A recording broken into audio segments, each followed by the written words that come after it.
Hello and welcome to video 5 in this mini crash course on the basics of songwriting. In this video we'll be answering 6 important questions to consider when crafting our melody. Question 1 is, which music scale shall I be creating the melody from and how will it tie in with my chords? Question 2, how do I want each section of the song to vary from each other? 3. How many melodic phrases shall I craft? 4. What will be the rhythm of my vocals? 5. What will be my bass and my extended vocal range in the song? And finally 6. Will I need to add harmonies to certain phrases or sections? Once we've been through these 6 questions, we'll then craft a melody to our example song. So let's get started. The melody is also part of our major 3 when creating a song. Now it's probably the least used starting point when writing a song, but we're all different and we tend to begin where our skills are the strongest. So if you're a melodic genius, start here if you like. But first we should really cover exactly what a melody is. Simply put, a melody is a collection of music notes played in a sequence which expresses an emotion or an idea to the listener. It can be accompanied with lyrics, like in our example, or it can be an instrumental. For each word we've written, a music note, or several, will be attached to it, and the duration of each note will vary, creating rhythm to our melody. Now, as a quick note, if you don't understand the basics of music theory in terms of music notes and scales, then you might find this video on crafting a melody difficult to follow.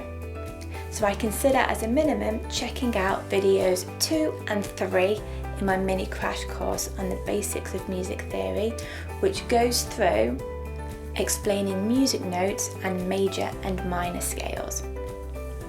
If you're already familiar with some music theory, let's continue and go through our questions.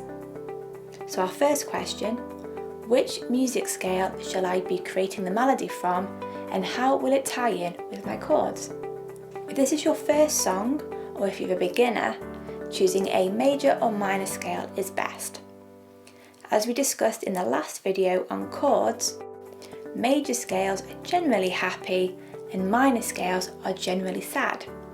So depending on your main emotion from the song, pick which one would suit your song best. Once you've picked your scale, write down the notes and these notes will be used for your melody.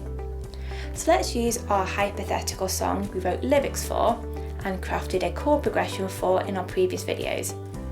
It's not really a positive song, so we decided on the scale of A minor. Therefore, we'll use the same scale to craft our melody. Usually, before you write your melody, you've got your chord progression ready. However, everyone's process is different and there's no right or wrong answer. Personally, I find crafting a chord progression first easier and then doing the melody afterwards because I already know which notes that I'm focused on. In our hypothetical song, our chord progression for the verse is A minor, E minor, F major, then D minor. So when I'm playing the A minor chord, my melody will focus on the notes A, C and E. And we'd sneak in other notes not in that chord on less prominent beats of the song. And when I'm playing the chord E minor, my melody would then favour notes E, G and B. And I'd also again favour other notes not in the chords but on less prominent beats as well. I would also favour notes that appear in multiple chords, therefore when I transition to different chords they transition smoothly. So for example, A minor and E minor both contain the notes E. F major and D minor both contain the notes F and A. This means when I transition between the chords, I would favour them notes to make the transition smoother. This way my chord progression and my melody will be in harmony with each other and it'll all sound pleasant. Question 2. How do I want each section of the song to vary from each other? Now we've chosen a scale, we need to think about how we can vary each section of the song in terms of melody. Listeners need to know the difference between your verse and your chorus, because if you use the exact same melody for each part, it will get boring. The easiest way to vary the sections is by focusing on a different selection of notes. So for example, your verse may be lower in pitch, whereas your chorus may be higher in pitch. For example, let's use the A minor scale. Our verses may focus on the notes A3 through to E4, and our chorus may focus on higher notes C4 to A4. By doing this, the listener can distinctively tell that each part is different. Another way you can vary each section is by changing the dynamics in your voice or your vocal register. This way, if you have a limited vocal range, you may focus on the same notes in both your verse and your chorus, but if you sing your verses quietly and softly, and then sing your chorus with power and strength, then each section will impact the listener differently. Question 3. How many melodic phrases shall I craft? Now, a melodic phrase is a group of notes forming a musical idea within your melody. Each lyric line will usually have its own phrase following its rhyming pattern. So for example, if you're using alternate rhymes, A, B, A, B, then you'll usually have a melodic phrase for A and a different melodic phrase for B. So let's use the lyrics from our chorus as an example. Here we have 5 lines with 2 rhyming couplets. My heart beats fast, how long will this last? Both phrase A. Branches clasping, the wind is haunting, both phrase B. And my scream echoes, phrase C. In this example, we would come up with 3 melodic phrases, phrase A, phrase B, and phrase C. We could also do a melodic phrase per lyric line, therefore we would have 5 melodic phrases, A through to E. Or we could have alternate phrases in each rhyming couplet, which would also give us 3 melodic phrases, however they would be structured differently. The possibilities with what you can do are endless. So question 4, what will be the rhythm of my vocals? So firstly, what is rhythm? A rhythm is the movement or the flow of words or sound that connects weak and strong harmonic beats in a melody. Rhythm makes you tap your feet or clap your hands in time with the music. So how do you find your rhythm in your lyrics? The best way to find your rhythm is to vocalize your words out loud, and you'll tend to find a natural speaking rhythm. Your rhythms will also be repetitive, just like your rhyming structure, and they will usually match your melodic phrases. Therefore, your phrases for A will be rhythmically the same, and the B's will also be rhythmically the same. So here is me rhythmically speaking the lyrics to the chorus. Then my heart beats fast, how long will this last? Branches clasping, the wind is haunting, and my scream echoes. Once you find a rhythm for your vocals, you can then start to play around with pitches. The great thing about rhythm is that your verse and chorus can have similarities or be almost identical, rhythmically speaking. If you've ever listened to Britney Spears' Hit Me Baby One More Time, once you reach the chorus, you'll notice it sort of sounds familiar. And you're right. Here I've transcribed a short passage to show this. The parts in the blue boxes are identical in rhythm, not in pitch though, just in rhythm. So as you can see, almost half of the chorus matches the rhythm of the verse. Question 5. what will be my bass and extended vocal range in the song. A part that sometimes gets overlooked, unless you understand the capability of your own voice, is the bass and extended vocal range of the song you've written. Now I have done this, and maybe you have too. I've written songs with a beautiful melody and afterwards realised, oh, I need to record this and I'm not comfortable with that note. When you write your vocal melody, you need to understand your limitations and where your comfort zone is. Now when I refer to vocal range, I don't mean every single note you can master, just the notes you might use in the song and how and where you can use them.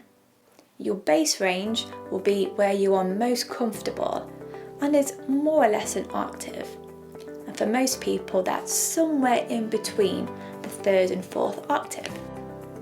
So for example, my comfort zone is approximately G3 to G4. So I would always use that range as a starting point for my melody. Your extended range will be your low and high notes.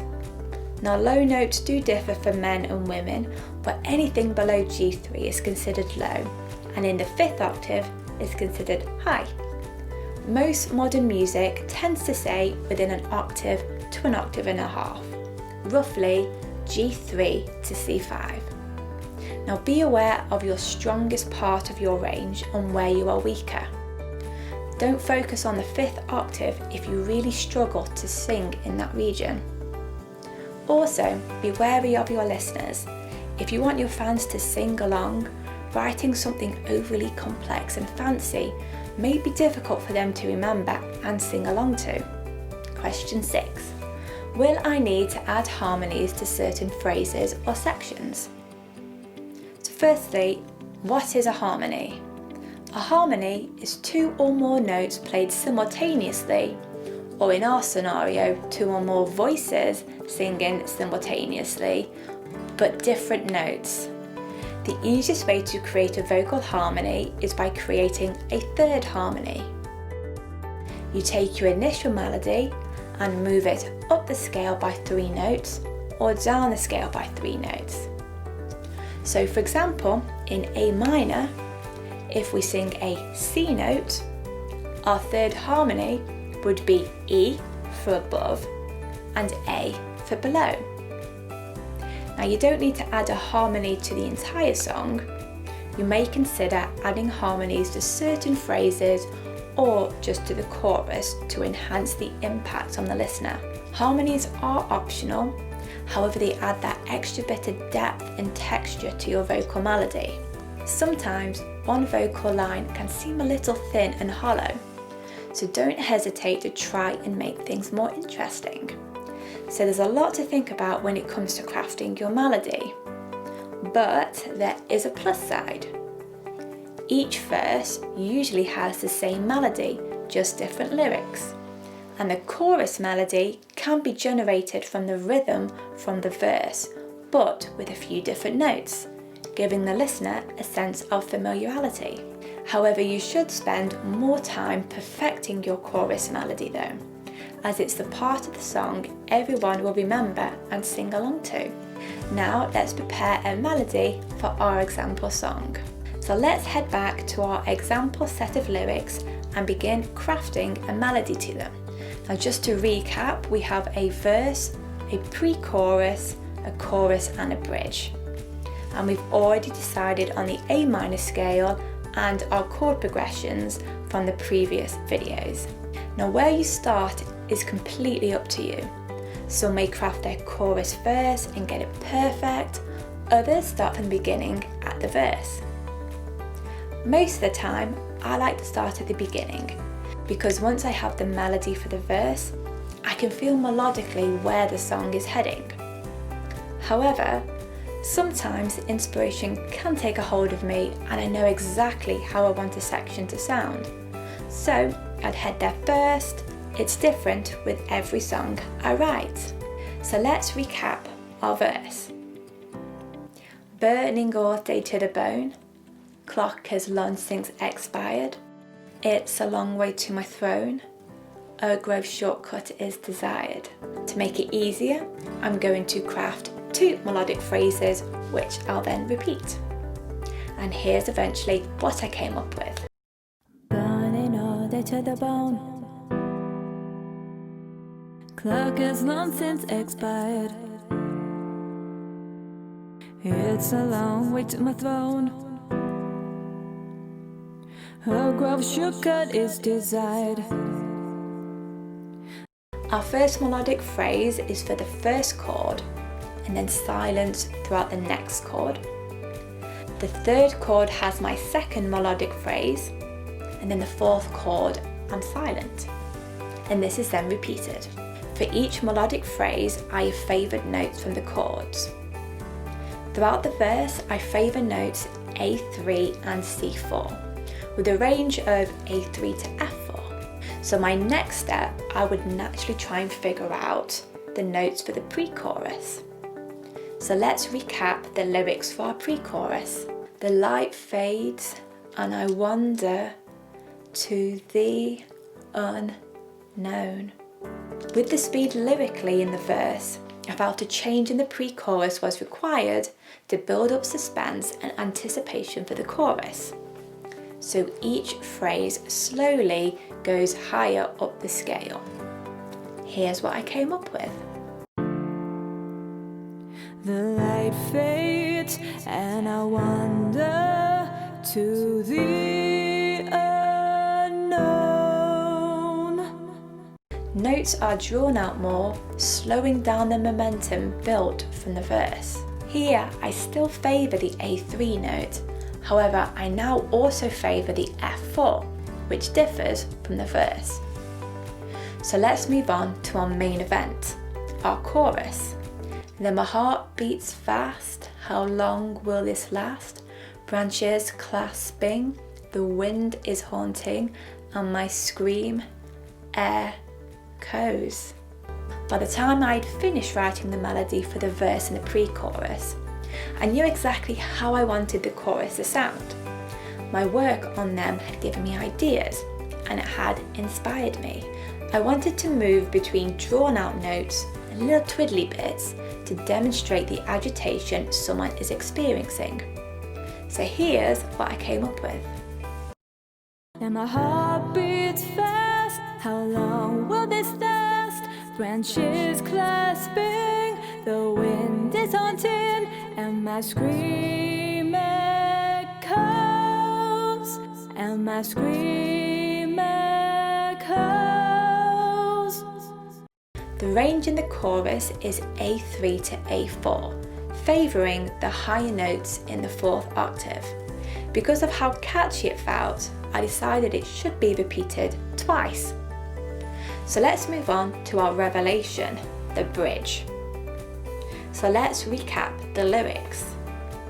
Will I see light or have another fright? Will I see light or have another fright? Will I see light or have another fright? And my scream echoes. With all other parts completed, this section I did in the shortest amount of time because I knew the direction I was heading. I wanted this to sound a lot different to the other sections. So I headed to B4 and C5 and stayed around there. Here's what I came up with. Will I see light or have another fright? Will I see light or have another fright? The bridge moves between C major, a happy chord, and E minor, a sad chord. And I wanted my melody to reflect this. I focused on going up the scale for the happy chord and down the scale for the sad chord. However, rhythmically, the sad part had more momentum to demonstrate being frightened, like sunbathing peacefully, then getting attacked by a wasp, then sunbathing peacefully, then getting attacked by a wasp. So that completes video 5 in this mini crash course on the basics of songwriting. I hope you enjoyed the video and found it useful. If you did, give me a beautiful thumbs up and subscribe to the channel. And if you do have any questions, please leave them in the comment section below.